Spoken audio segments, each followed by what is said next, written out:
Hello, MGTOW men, and others who may still be figuratively plugged into the Matrix.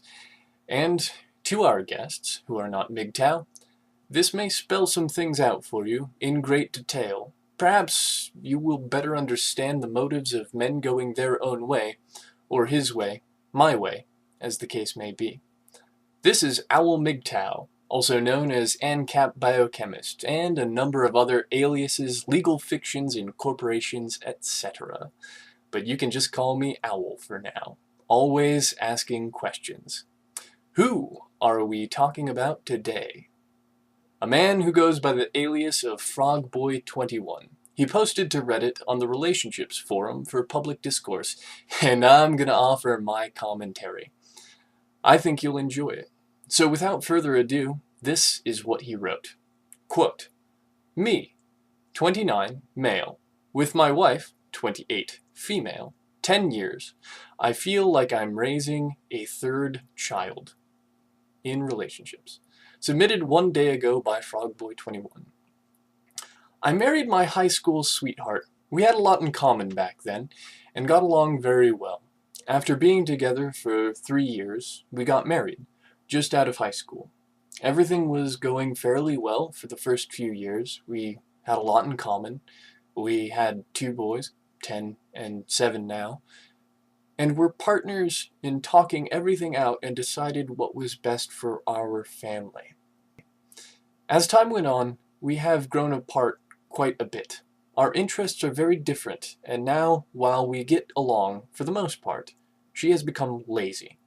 She had decided she wanted to quit working and take more time to care for our kids a few years ago, and I told her that I was okay with this as long as she would keep up the house while I picked up more time at work to make up for the loss of money.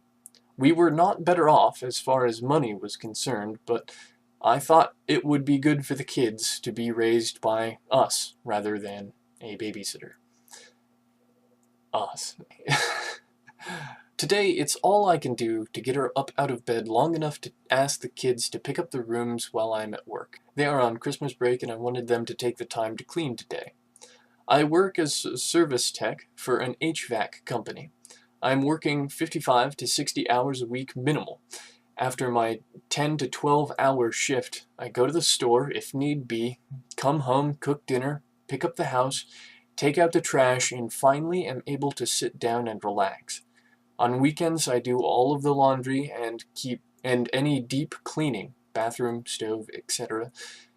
And on Monday, it all starts over again. This has been an ongoing trend for the last 2 years.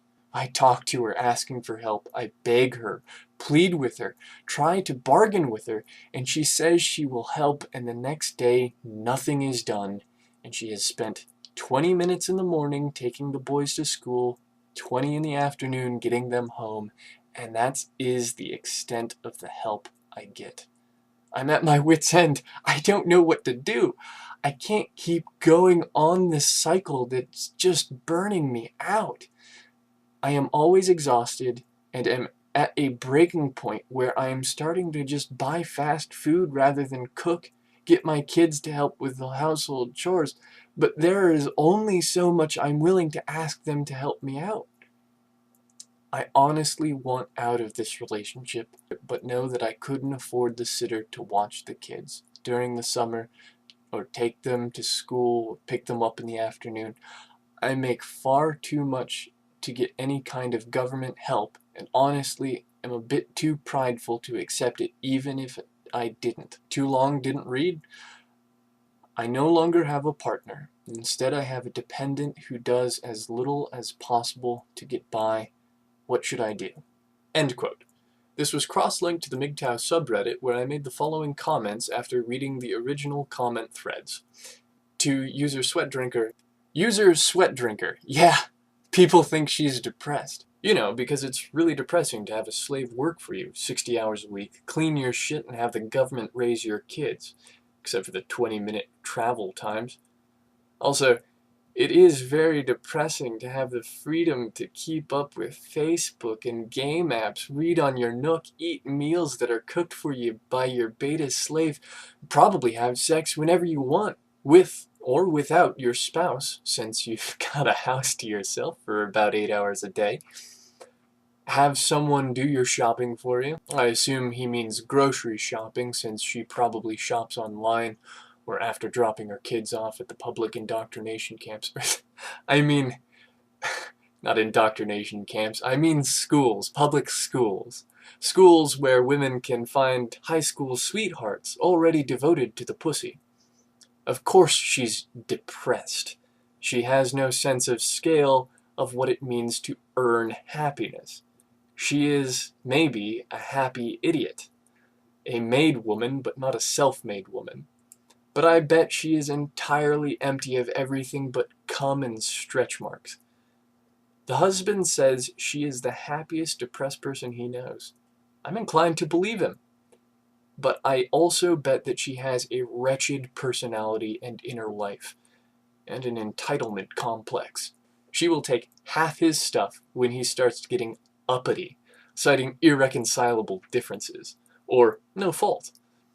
After all, this is the lifestyle to which she has become accustomed to. Think about that. She has become accustomed to having a manservant. Using Glassdoor.com salary numbers at a rate of $20 per hour at 60 hours a week, with time and a half for 50 weeks a year, that comes to $70,000 per year. She takes half in alimony plus child support. She might get $50,000 a year. Maybe the house, or half the equity if he has to mortgage it. If he gets uppity, then what's a girl to do? She's only 28 and she can still ride the carousel for a few years and marry another beta. Though not actually marry, since that would interfere with alimony. That is one hell of an incentive. $50,000 a year and all the sex you want? Where do I sign up? Of course, that would be pure evil and she'd ruin her sons for life, but hey, everyone's doing it. At least that's what the Facebook feed is telling people, and I bet she listens to the board consensus. Or, we can assume that she does not listen to incentive, and that she'll be an equal partner in this beautiful institution of slavery. I mean, matrimony. I mean, marriage. It's the beautiful institution of marriage. Through her matrimony, she is now a matriarch. She now has a manservant and 2 boys who are probably being brainwashed to love their mother and will take care of her in her old age when her current slave dies of exhaustion / heart attack / divorce suicide or whatnot. She'll do whatever the fuck makes her happy, and damn the consequences. Because she deserves to be happy, don't you know? This guy is fucked. He rewarded bad behavior when he should have non-violently neglected or non-violently punished bad behavior.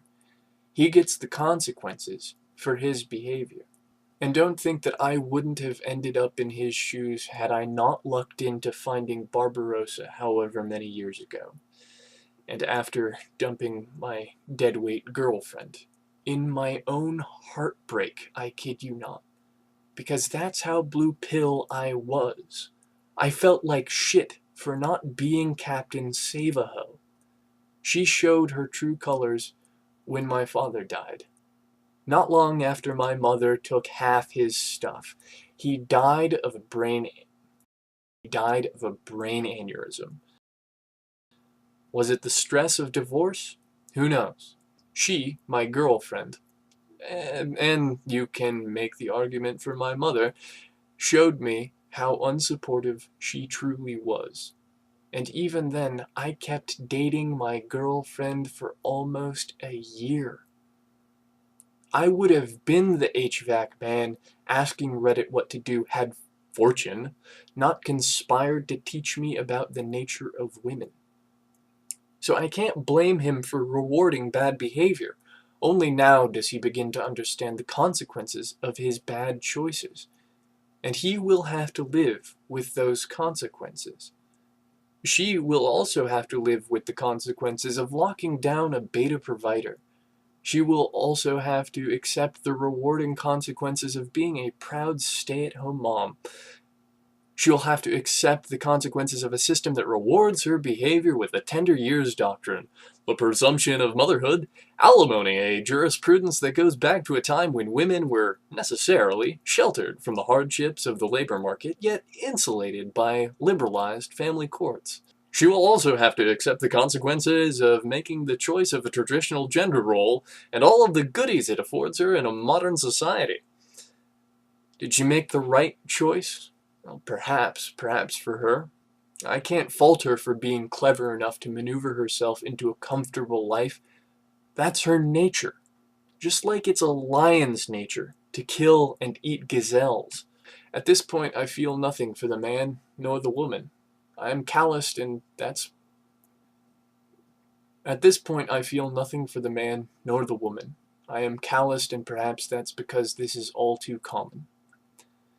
It reminds me of a quote from Shakespeare, from Julius Caesar. Quote, "Blood and destruction shall be so in use, and dreadful objects so familiar, that mothers shall but smile when they behold their infants quartered with the hands of war, all pity choked with custom of fell deeds, and Caesar's spirit ranging for revenge with Ati by his side come hot from hell, shall in these confines with monarch's voice cry havoc, and let slip the dogs of war, that this foul deed shall smell above the earth with carrion men groaning for burial." There is only one kind of justice, natural justice. If it is mathematically unsustainable, biologically unsustainable, insane, or morally incorrect, then nature will take its course.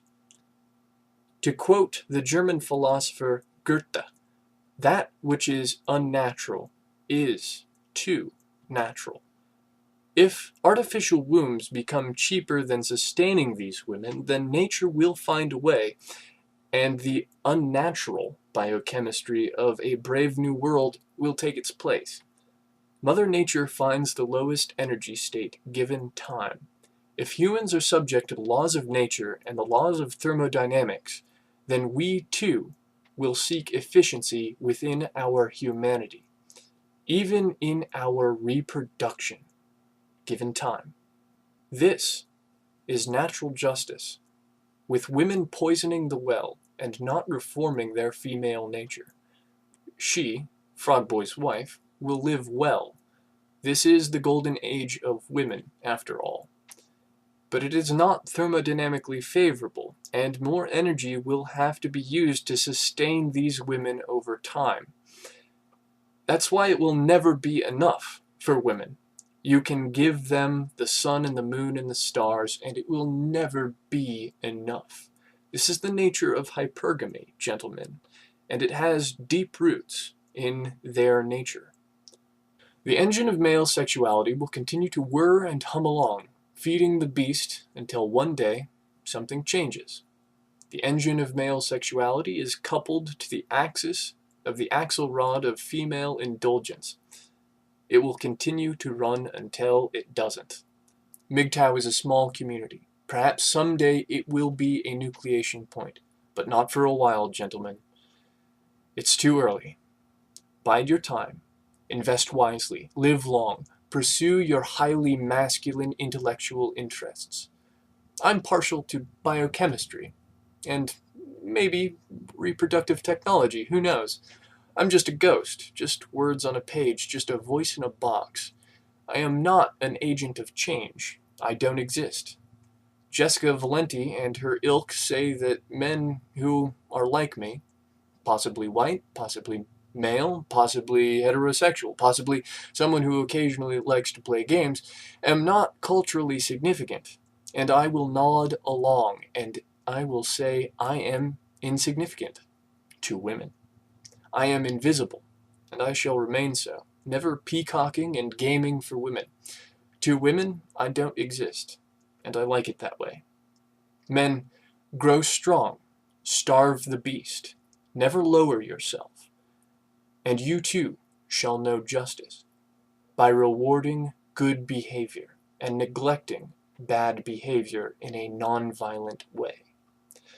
Like user Double G Spot said last week, if a woman needs a man like a fish needs a bicycle, then that man needs that woman like a bicycle needs a fish. That shit works both ways. Never forget that. The corrupt system will crumble under its own weight. That is stochasticity, that is entropy, that is thermodynamics for you. Thermodynamically unfavorable systems require energy inputs to maintain a high level of order. The system will collapse if you starve the system. Invest your energy instead in yourself and how you see fit. Everyone takes what they want and pays for it somehow. This is natural justice, and I just wish that I could live long enough to see how these things play out. Although it will be an interesting next few decades, trust me on that. And like one of my favorite investors, Doug Casey, says, hold on to your hats, it's going to be a wild ride.